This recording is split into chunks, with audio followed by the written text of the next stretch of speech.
Welcome to Public Speaking, a Lions University course brought to you by the USA-Canada Lions Leadership Forum.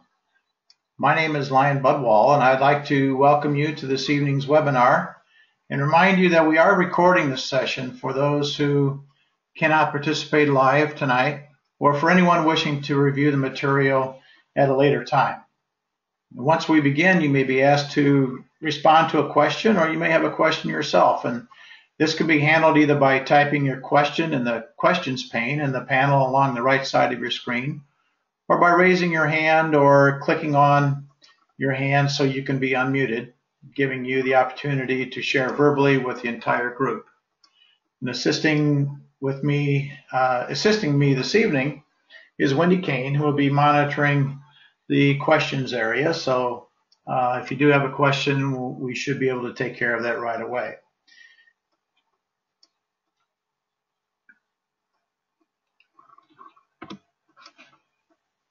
Public Speaking is course number 227, an elective course for the Lions University Master's Program that is designed to help Lions lead at the district level.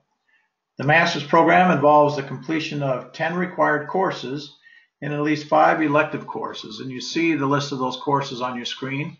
On the left side are the 10 required courses, and the elective courses are listed on the right-hand side.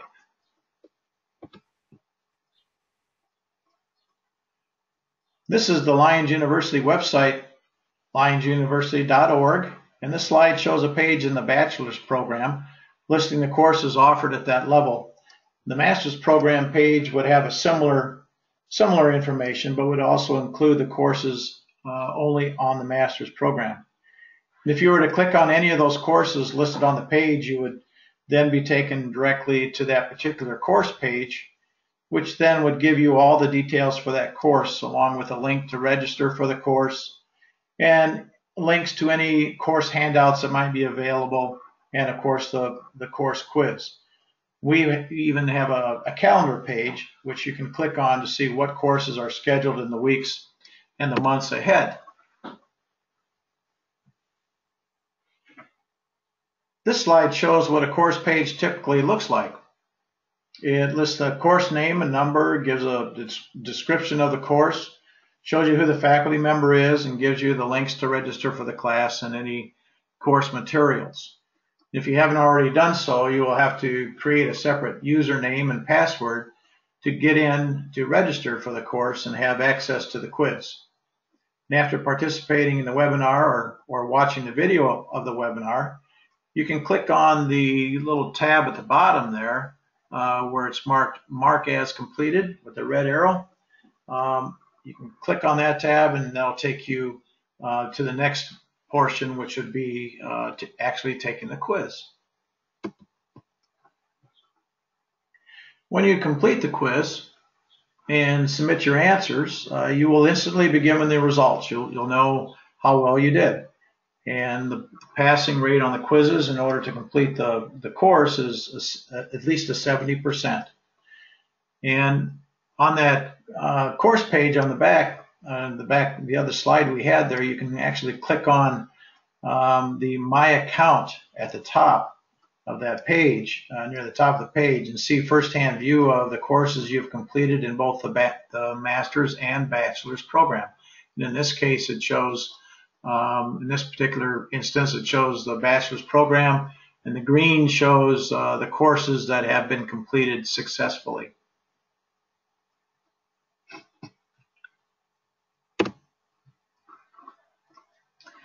Our faculty member this evening is Lion Esther Lamoth. Lion Esther is an international director, having been elected to the International Board during the 2013 International Convention in Germany. Lion Esther hails from Jackson, Michigan, which is multiple District 11. She is a member of the Leadership Committee on the International Board, and she serves as the chairperson of that committee this year. She will be completing her 2-year term as director in a little more than a month at the International Convention in Hawaii. She's been a presenter at numerous USA-Canada Lions forums and several other venues in her home state of Michigan. We're pleased to have Lion Esther with us this evening, and with that, welcome Lion Esther, and you can take it over from here. Thank you, PID Bud. Well, good evening, everyone. It's nice to see some very familiar names on the list that I have before me of who's with us tonight. And I'm not sure where all of you are from, but I can tell you that here, yesterday I had the air conditioning on, and today I have my furnace on. So welcome to Michigan. All right, we're going to start out tonight, and we're going to do two basic things. We're going to talk about the steps in preparing your presentation, and then the steps in delivering your presentation. And so we're going to begin at the beginning, of course, with preparing. And at the conclusion of our webinar, hopefully you'll be able to create your own future presentations. So the very first thing is preparation. And I suggest for all of you, no matter how experienced you are or not, you really need to know your subject. It's important to select a topic that you're comfortable with and avoid topics that may have technical terms with which you are not familiar or content information that is unknown to you. Having experience with the subject adds not only to your credibility, but also helps you with your comfort zone when you're speaking about it. For example, if you're extending new clubs, then you can speak to the steps in that process and share personal successes. However, if you've never extended a new club, you may want to pick another topic for your presentation. Once you've selected your topic, research it to learn as much about it as possible. Using our same example, even with extending clubs, you may want to research the different types of clubs, branch, campus, specialty clubs, etc., so you have as much knowledge as possible. So it's really important to be comfortable with your topic and the language that goes with that topic. So now you've decided on your topic. So let's figure out what you're going to do with it, what type of presentation you want to make. Do you want to inform your audience?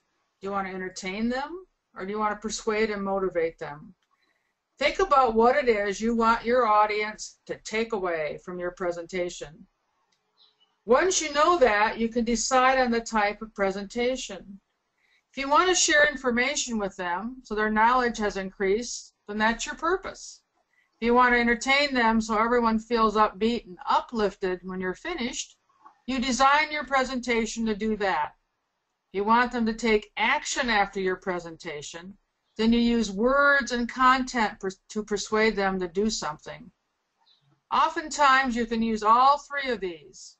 Once again, looking at our example of extending new clubs, you may want to share an amusing anecdote from your personal experience, then give them the steps to follow when extending a new club, and at the end, persuade them to come with you on your next adventure so they too can experience extension firsthand.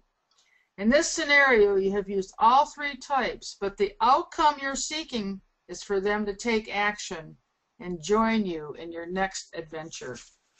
So decide on the type of presentation. This next one I can't stress enough. Learn about your audience. Learn about your audience before you appear before them. Your approach will differ based upon to whom you're speaking.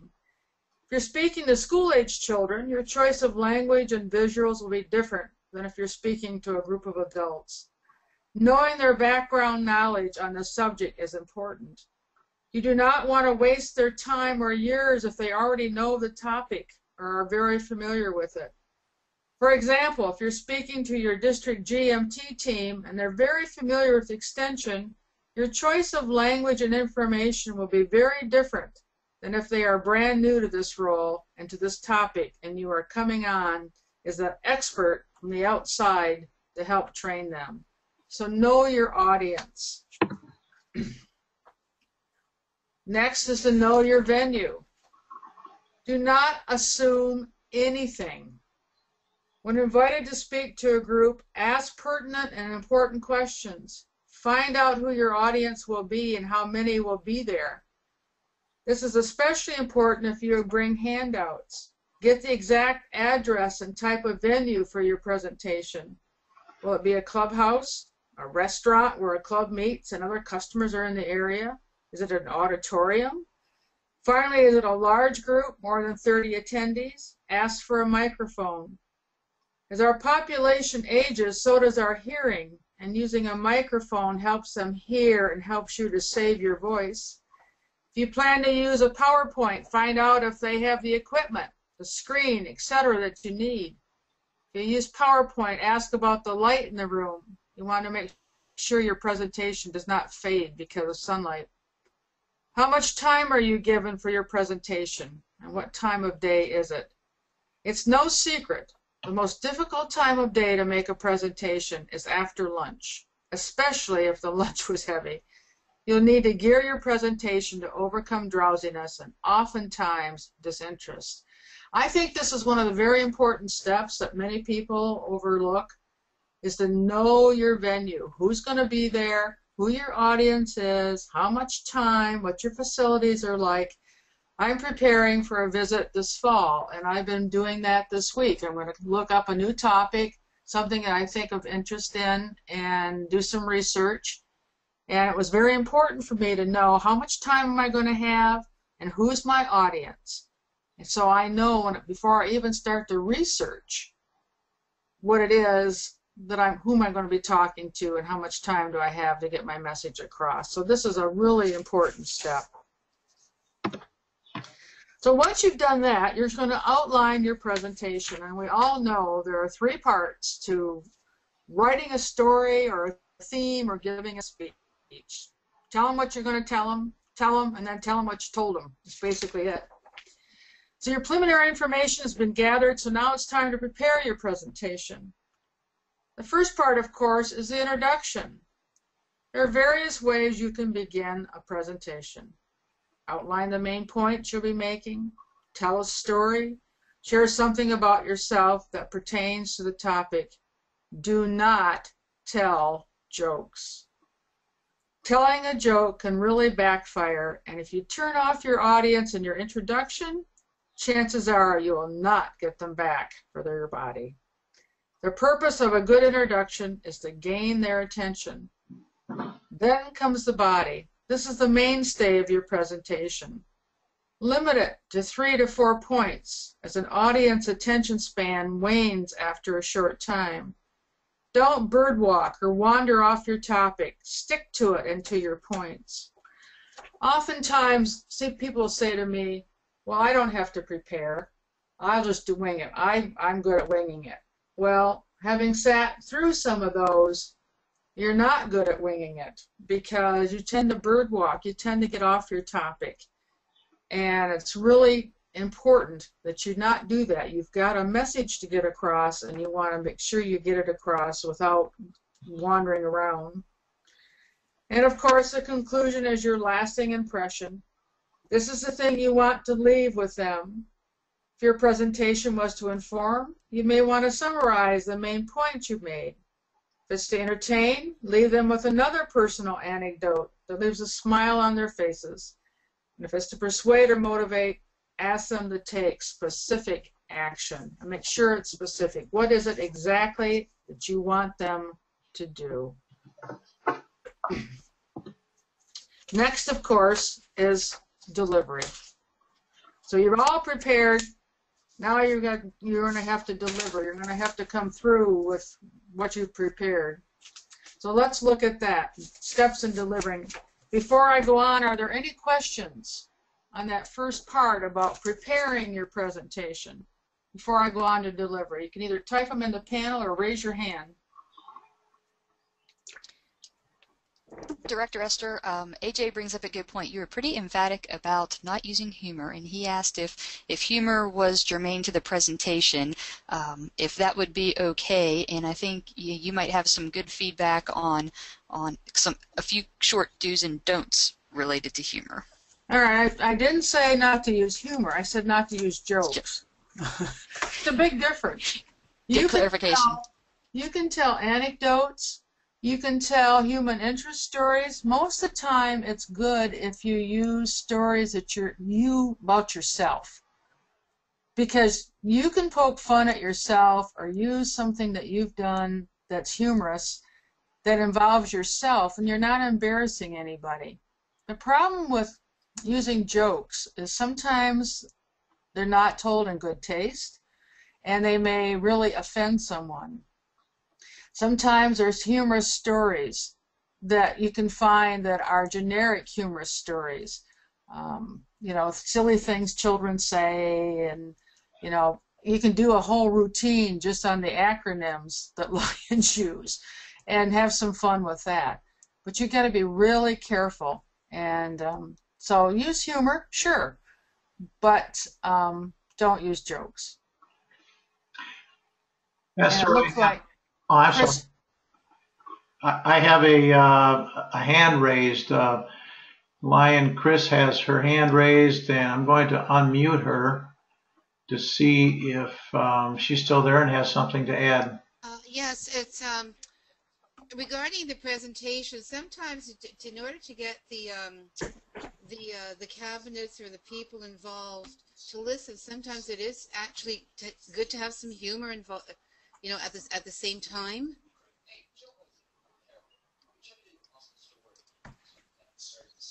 is that a statement or a question? Yeah, that's another important reason to know who your audience is. When you know who your audience is, you can pretty well temper what you should be doing with them.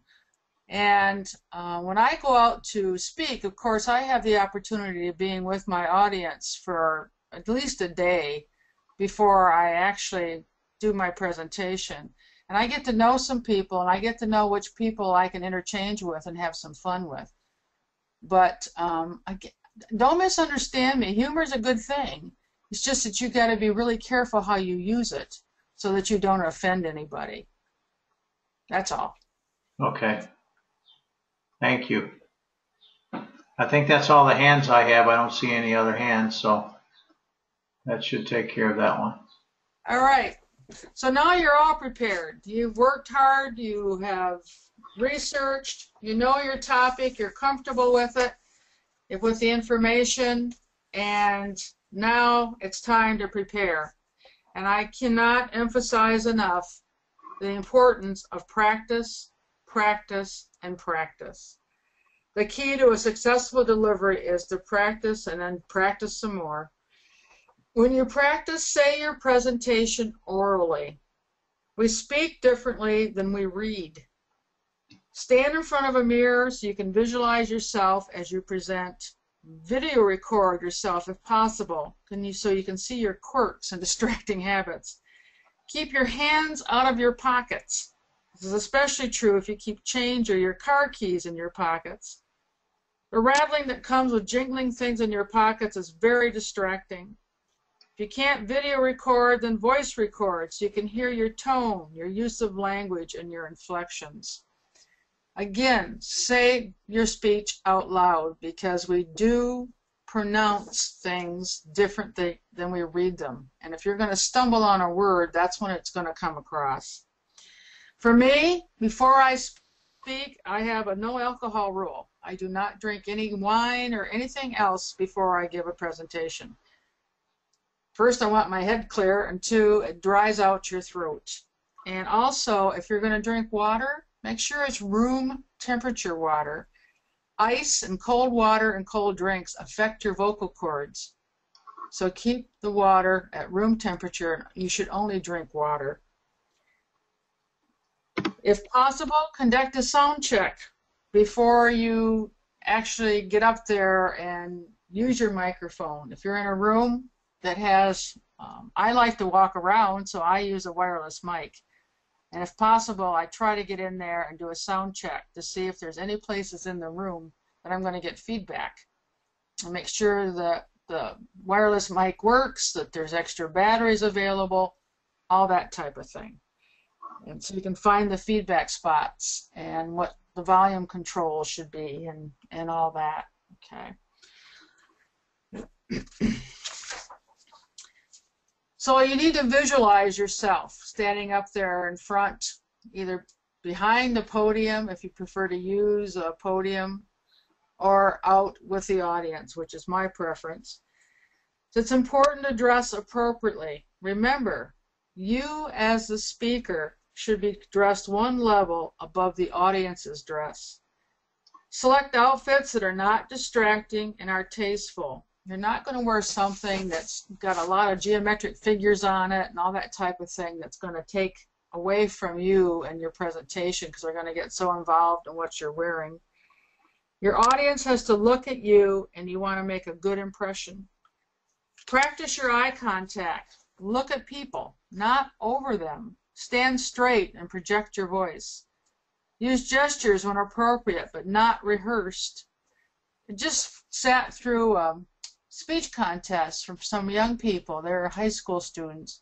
They were all excellent, but every one of their movements was timed. I mean, you could tell that this is the time I'm supposed to take a step right, take 2 steps. This is the time I'm supposed to raise my hand, that type of thing. Try to make it natural if you can.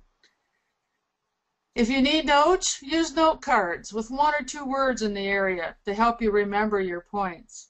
It is not recommended that you write out your presentation in script form or completely on the note cards, because then you have a tendency to read them, not have a conversation with your audience. They do not want to hear you read to them. They want you to share with them and to look at them and not your notes.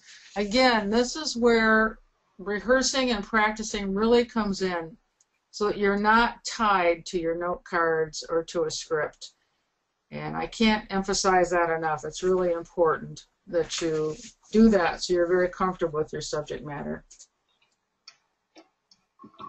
As far, I see there's a question about pins and dress. Again, that's back to dress. Anything that's going to be distracting, where, you know, if you have a lot of pins on your jacket or you wear a pin vest and people are so busy trying to look at your pins, they're not listening to you. It's one of the reasons that we suggest that you only wear 1 pin on your lapel, your name badge on one and your 1 pin on the other, so it's not distracting from you. So that's what I would say. Is it better to speak behind a podium or move around? That's a personal preference. I don't like to stand behind a podium. I prefer to go out in the audience. I'm very comfortable going out in the audience, and I feed off my audience. I feed off their nonverbal feedback, which we're going to get into next, their smiles, the interchanges we can have, and also it keeps them engaged. If somebody is tuning into their iPhone or their smartphone and I can see it, I'll zero over that way and kind of stand there, and not to intimidate them, but just to get their attention back again. And also it helps those, especially after lunch, that might be falling asleep. If you're moving around that room, they don't know where you're going to be next. And so it just works for me, and that's the way I prefer to present. So that's with their nonverbal feedback. By maintaining eye contact with your audience, it's very important. So it lets you know if they're engaged.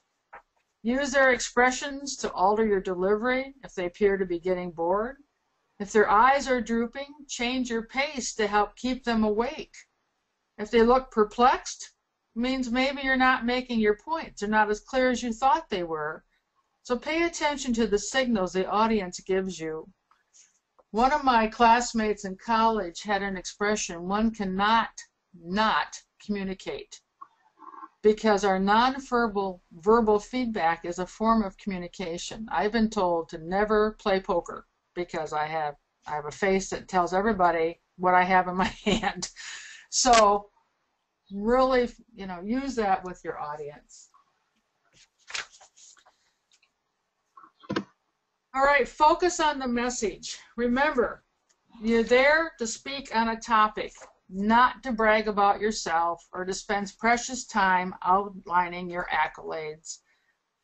I've been with Lion leaders that all you hear is I, and quite frankly, that turns off an audience. They're not there to hear about all your achievements. They're there to hear your message. Prepare a short introduction you can share with the person introducing you, or if there's not one assigned to do that, a few points you can share about yourself to help establish your credibility. So sometimes you get introduced and they tell a little bit about you. Other times it's like, you know, here's Esther. And so it's up to you to build some rapport with your audience by sharing some personal things about yourself that you would like your audience to know that would help establish your credibility. And just be prepared to do that, or have a short bio written out that anybody can use. They can look at that and they can go ahead and use it. Don't let on when you make a mistake. All too often when someone makes a mistake or forgets parts of their presentation, they call attention to it. Do not do that. The only one who knows that you omitted something or said something out of order is yourself. Just continue on with your presentation and keep your oops to yourself. Now, if you're a governor and you've gone around your district and you've given the same speech 28 times, chances are your spouse or your travel companion will know if you missed something. And you might hear about it later, but most of the time, the audience is not going to know that you left out something unless you're trying to be an expert on something and you have experts in the audience that say, hey, you've missed this step. And then just say, oh, yeah, you're right. I'm sorry. I meant to say that. And just go on from there. Don't make a big issue out of it. We're human. We're all going to make mistakes. And we can't be perfect. And so just do the best you can. Of course, we all like to be involved. So involve your audience. Passive listening is very difficult for most of us. This is when the people start falling asleep or tune up their smartphones or get into their iPads. We like to feel like we're important and part of your presentation. So whenever possible, involve your audience members, but never, ever embarrass anyone. If somebody is not comfortable with you bringing them up front to make an example out of them, that's one of the worst things you can do. If you want to show examples or you want to make a point, arrange it ahead of time. So I could go up to Bud and say, Bud, this afternoon in my presentation, I'm going to talk about such and such, and would it be all right if I call you up and this is what I would like you to do? Or I might say, Wendy, that type of thing. Arrange it ahead of time so it's not going to embarrass them or shock them, because some people just aren't comfortable doing that. But carry on with your audience so that they feel like they're part of everything and not just sitting there passively checking their watches to see when you're going to be done with your 15 minutes of fame here or whatever. So it's the best I can do on that, I guess. And leave them with a favorable impression. When all is said and done, you and your audience want to leave with a smile on your face and be glad that you had the opportunity to share time together. You may want to share your contact information in case they have questions or want to share feedback. Don't be surprised if people ask you for your presentation. If you did a PowerPoint, you did a seminar, they come up, they'll say, may I have your email? Would you email this to me? That's one of the highest forms of flattery you can get, if somebody wants your stuff, which says to you, my goodness, I must have done a really good job because otherwise they wouldn't have wanted this. So you might make provisions to say to them, if you want this material, stop by and pick up my business card, send me an email, however you want to do it, and send it off to them. And chances are, quite frankly, a lot of them will never use it, but they want it. And so that says to you, they were listening and they enjoyed what you had to say. They may want you to come and speak to their club or group. Don't overstay your welcome, but don't rush out like you're happy it's over. You've invested a lot of time in the preparation and delivery, so enjoy your success. Remember to be prepared and enjoy the experience.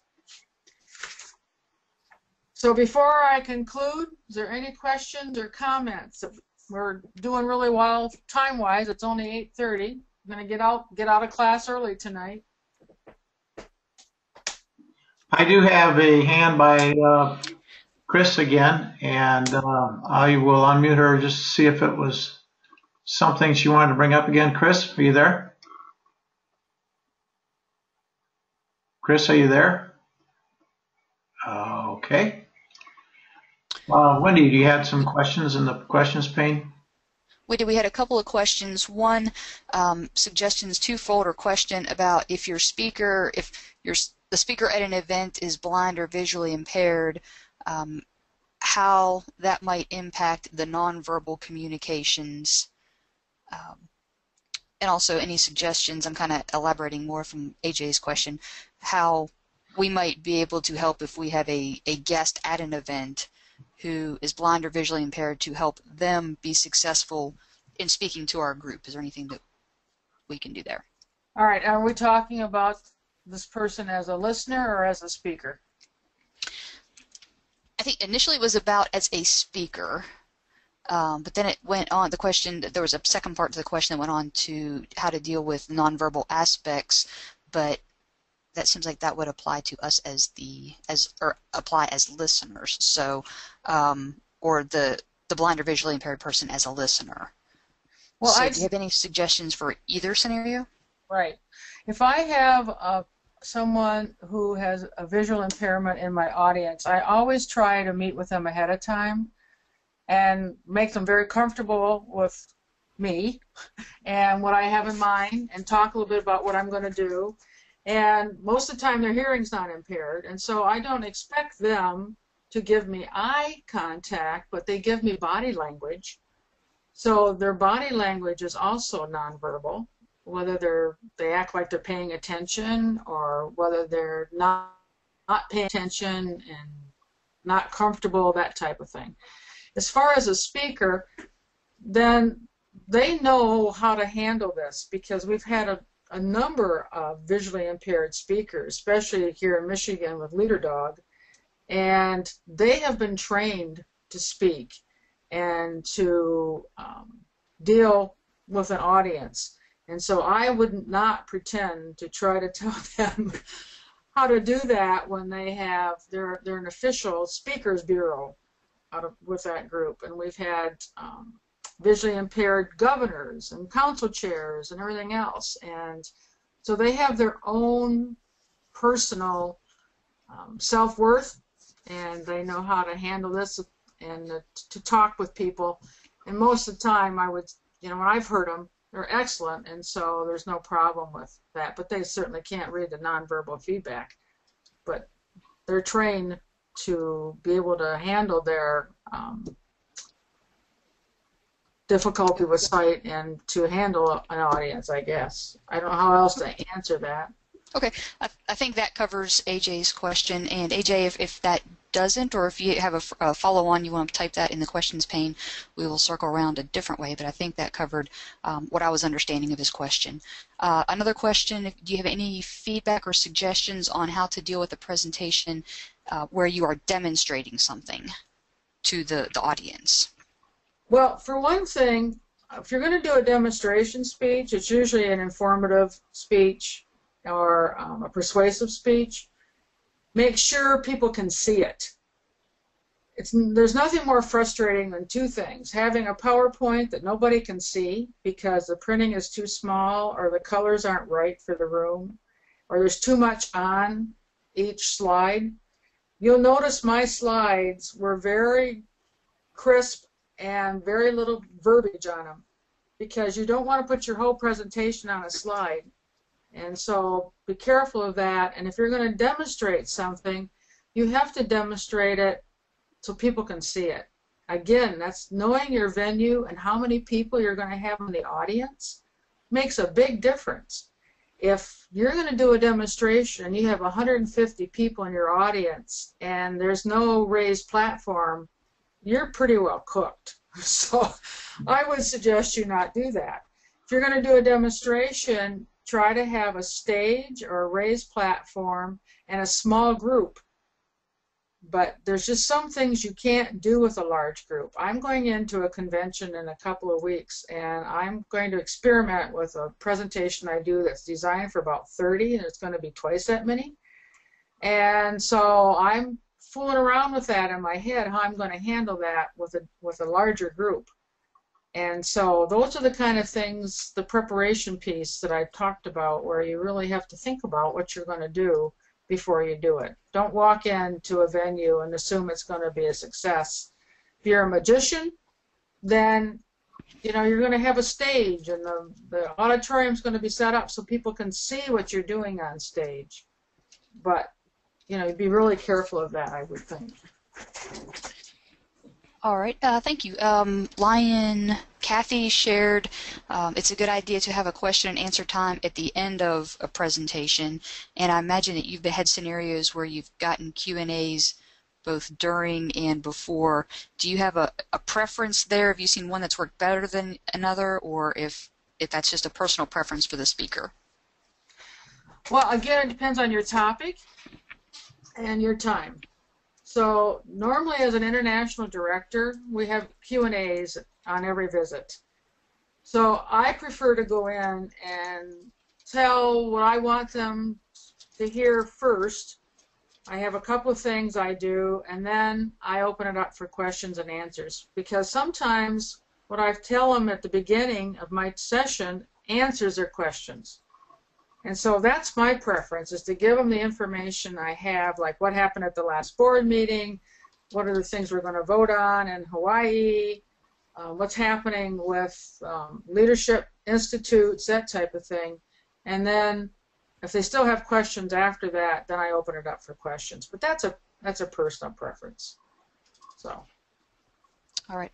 I think the other comments that folks have included in the questions pane we have addressed. So I guess we'll open it up and see if there's anybody that wants to raise their hand to share something, or if there's anything else that folks would like to type in the questions pane. I have a question for you, Esther. It deals with if you're making a presentation and it involves handouts or an outline of some type of your talk.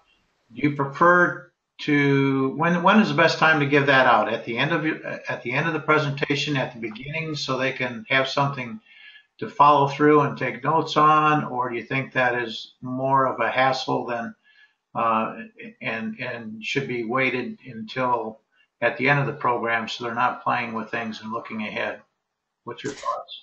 All right, there's a couple of ways on that. If I'm conducting like a classroom setting, like I would do at the USA Canada Lions Leadership Forum, and I want them to take notes, I will give them my outline at the beginning, but I make sure they have it in their hand before I start. I don't pass it out when I start talking. Mm-hmm. You start passing things out or passing things around to be looked at while you start to talk, you've lost your audience because they're too busy looking to see where the stuff is. They're not listening to you.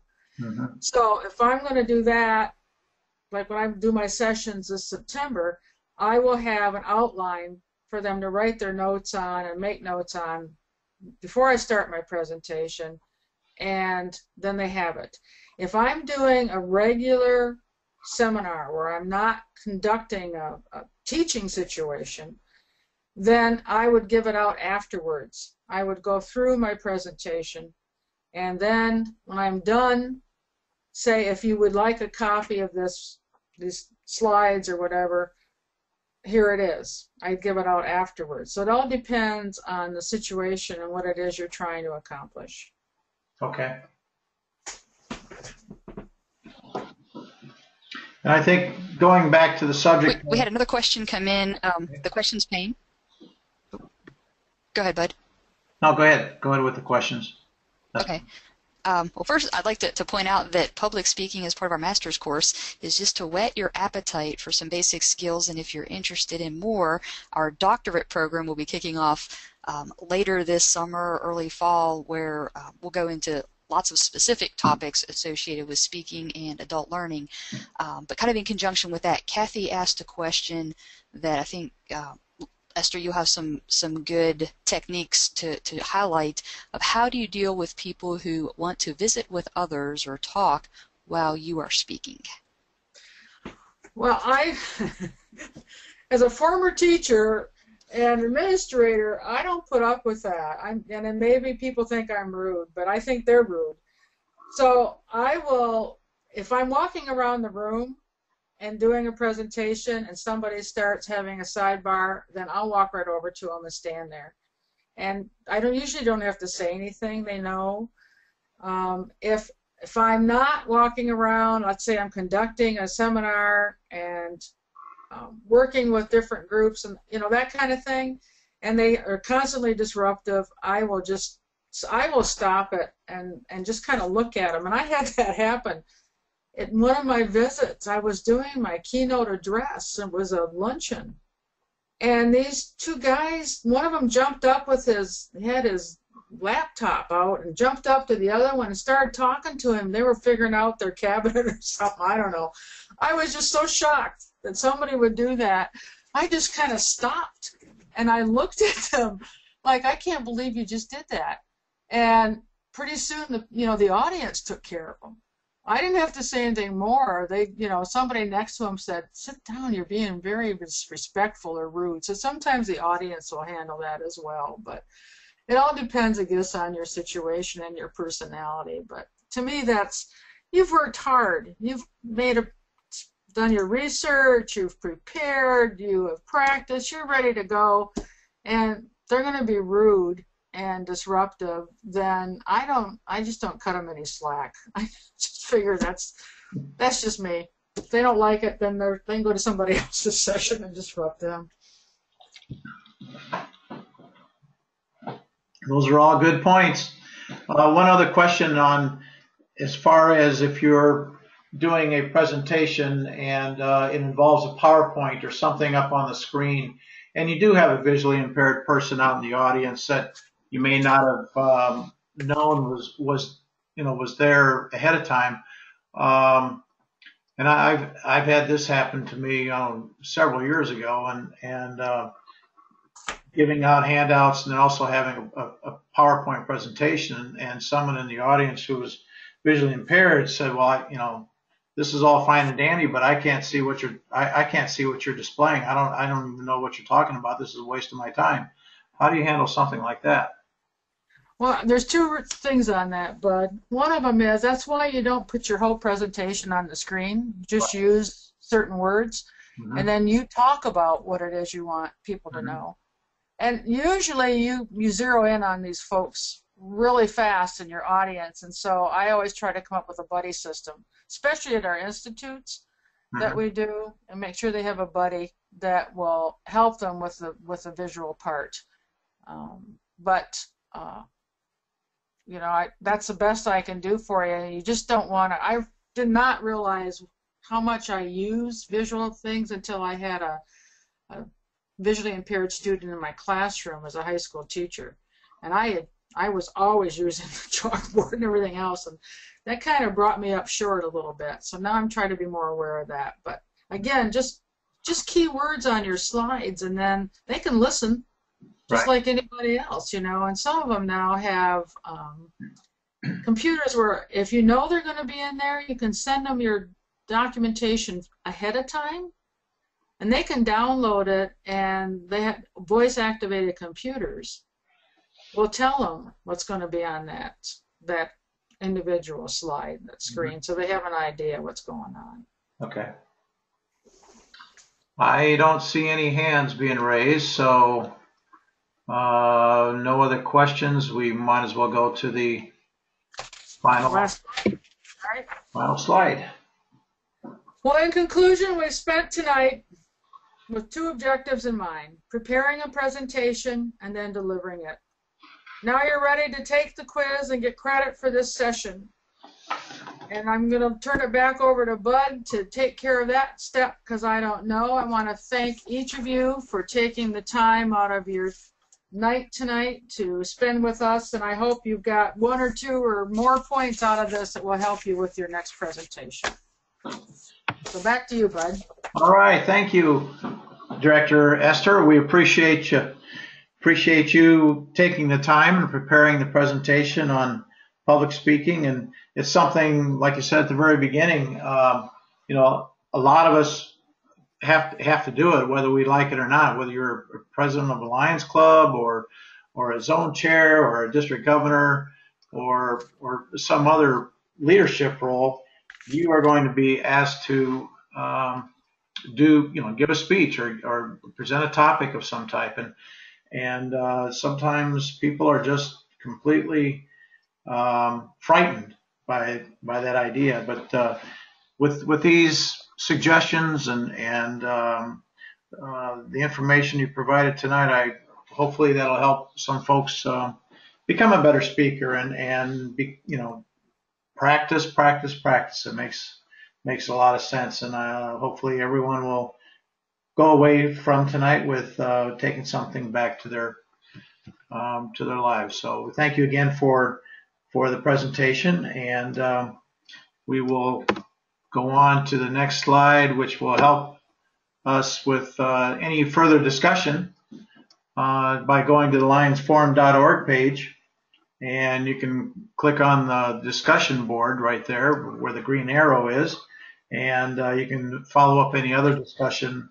on the website with this particular page. I'd like to remind the folks that our next webinars, we have 2 more scheduled in the coming weeks.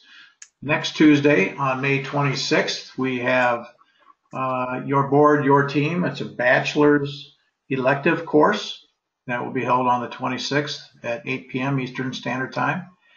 And then the following Tuesday, on Tuesday, June 2nd, we will have a required course on the master's level, succession planning. And you can register for one or both of those courses on the calendar webpage that is shown at the bottom of the screen.